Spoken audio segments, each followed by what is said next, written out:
Bears Raiders. Yep. Bears 25, Raiders 24. A blocked field goal to seal the deal for the Bears. 2-2. 2 straight wins for Chicago. 1-3 Raiders here. Pretty fun back and forth game here. If it wasn't two teams that, they're not two of the best teams in the league, we'd call it a heavyweight fight. If they were good teams, you'd call it a heavyweight fight. They went back and forth, battling each other in this one. What are your thoughts on Bears Raiders? Yeah, kind of fun game. The Bears Ben Johnson and the Bears were breaking out all the tricky stuff. It looked like they tried to do that fake fumble thing that the Lions did. Remember? I forget what the name of that play is. This was a sort of, because it's Caleb Williams. What did they call it? They had a name for it. Yeah, I don't remember what it is. Because it's Caleb Williams, and he's a little bit more, chaotic generally. It's hard to know if that was for real or if he just stumbled. But it looked like they ran that fake fumble. They also ran a fake flea flicker, which I don't know if I've ever seen before. I think I've seen it. I've seen it somewhere. But it's really cool watching it, though. The fake toss, and then it's like the whole offensive line's at the second level, and you got room. So that was pretty fun. Honestly, though. Stumble Bum is the play. Thank you, AO, in the chat. The biggest thing, though, from this game is we got an Ashton Jeanty breakout game. Despite, he fumbled the ball where it was like, this is the most Ashton Jeanty play of all time, where like they didn't bother blocking a nose tackle or whatever. So he's a Met, like at the handoff again, the way Marion Hampton fumbled the ball, right? Because there was a dude like here. It was Max Crosby, actually. Awful. Where there's a guy like literally 6 inches from him as he's getting the handoff. And you can say, okay, you need to concentrate and take the ball before anything. But when a guy is like a foot from you when he's not supposed to be, it's going to catch your eye, Same thing happened with Jeanty, where there's a guy like a nose tackle right in front of him as he's getting the handoff. He actually gets out of that tackle. Like he spins away from it, and he's not going to get brought down by the first guy. And then a linebacker or whatever comes in behind that, cleans him out, and he fumbles the ball away. You're like, okay, that's bad. It is, however, a perfect encapsulation of his season so far, which is like dead on arrival, right? He has no shot. He's getting buried. Even if he makes the first guy miss, the second guy is going to kill him. And then you're like, this is it. But we then got actual plays from Ashton Jeanty where there's some running room. And it turns out he's still great when that happens. 64-yard touchdown in there. And he really is like the first guy that makes contact rarely takes him down. That is included in the 8-yard pass in the flat. And, you get, like when you get Jahmyr Gibbs in the flat, he could either outrun you or he might juke you or whatever. Like with Jeanty, he's not outrunning or he's just... You fall off him. Yeah, it's you amazing. Can't tackle him. Even the 64-yarder, right? He breaks a tackle from Kevin Byard. There was a play later in the game where Mostert got through to the second level or third level, got through to Byard as well. Byard tackles him, right? It's like, it's amazing. People just fall off Ashton Jeanty in a way that doesn't make a lot of sense, but is consistent and has always been the case. And he is still incredibly hard to bring down, incredibly hard to tackle. And if you just give him a glimmer of, room to work with, turns out he's very good. I don't know if that counts as the it factor that Ryan Clark was talking about, but if you give him running room, he's a good running back. Oh, man. Trent Richardson can never do that. Just so you know. Will Ryan Clark apologize? No. For saying he doesn't have the it factor after 3 weeks? I did wonder what his mentions looked like at that point, though. Like how many people were just yelling, "Has he got it now?" It looked pretty it-like. And we mentioned coming in, like the Bears' run defense was awful, and they took advantage of that. So, Bears made a couple nice plays to stop them, but Jeanty, the 64-yarder, the catch out of the backfield, a couple other nice runs in there. He looks great. Geno Smith kept throwing interceptions again. Yeah. He looks bad. He does. He looks really bad overall. Hey guys, real quick, only 40% of our viewers are actually subscribed, so let's change that. Hit that subscribe button, and now let's get back to the action. This is... concerningly so at this point. I see our friend Drake Holiday in the chat here talking about, hey, I've been telling you Geno's bad. That's fine. He has not looked this bad since, early in his Jets career. No, anyone saying like this is just who Geno is, right? This is who he's been for, like, that's not true. Obviously Geno always had terrible games within his range of outcomes. We saw his Jets career. Like, that's why his Seahawks career was a surprise, because we had seen Geno play badly for quite a lot of his career, almost all of it, in fact, which is why he had been a backup for years. And it was a shock that he then outperformed Russell Wilson and, looked really good.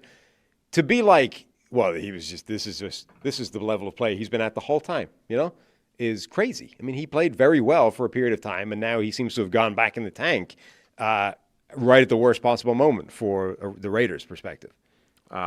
2 picks by Kevin Byard, just misreading the middle of the field. Byard jumping the same exact route both times, just jumping a dig route, reading Geno Smith's eyes and making the play, then a diving interception from Tyreek Stevenson in there as well.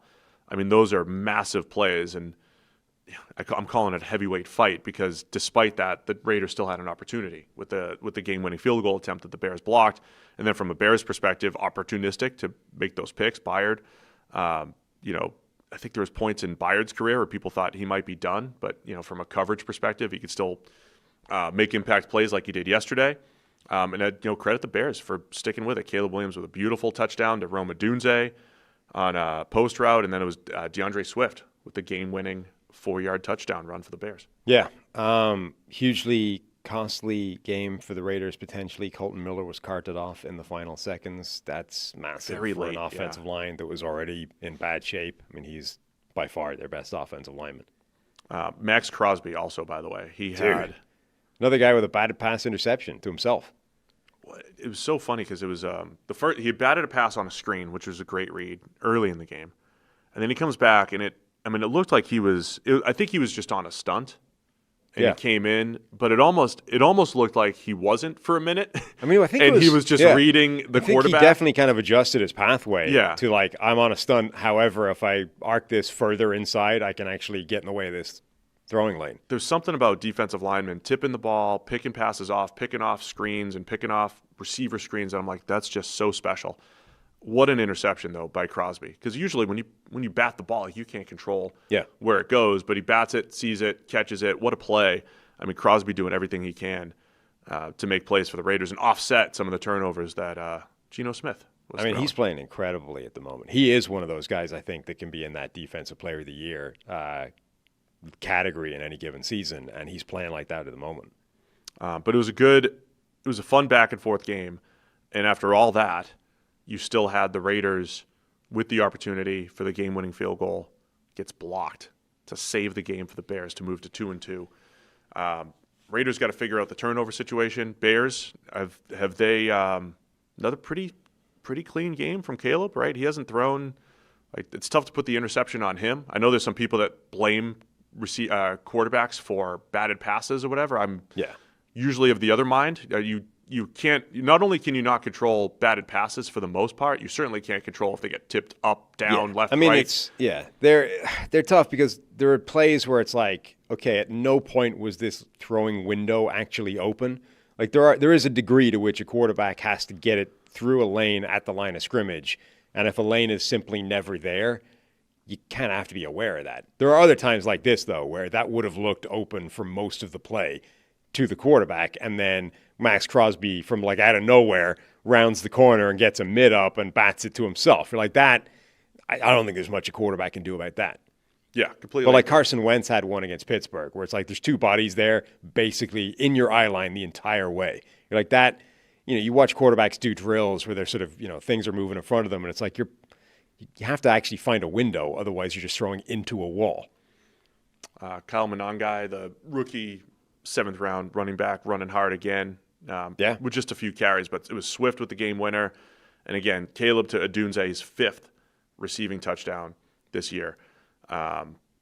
Just more opportunities. The Bears pass game is starting to create more open throws than we saw early in the year. Odunze, all of a sudden, from being relatively disappointing year one relative to expectations and relative to that sort of elite bracket of wide receivers, year two, he's starting to look like the best of the group. I mean, Malik Neighbors obviously has gone down with an ACL, so that's unfortunate for him. And that's the thing that's keeping him out more than play. But like Brian Thomas Jr. is playing awfully this year. Marvin Harrison Jr. is like forgotten how to football. And meanwhile, Rome Odunze looks fantastic. Yeah, those 4 first-rounders and the 3 in the top 10, and everybody was like, hey, Odunze, Harrison, or Neighbors, any one of those 3 would be the number 1 receiver in any given year. And at the end of that year, you're like, it's probably just Neighbors. And, oh, by the way, it's BTJ. Right. Things have switched a little bit in Odunze. This is why you can't just go all in on 1 year of football sometimes, evaluating these players. Odunze looks great. And Genti looks great. You can't go 3 weeks and say he doesn't have the it factor when maybe he does. He's got the it factor, man. He's got it. Yeah. Give them a little bit of space. A little bit of space. Just a little bit of room. That's all you need. Which I'm sure will only be helped if their left tackle is down. Thanks for watching all the way to the end of the video. Check the Mic is live every Monday, Wednesday, and Thursday, so be sure to hit the subscribe button so you don't miss a thing. And the all-knowing algorithm is convinced you'll also like these videos, and who are we to argue?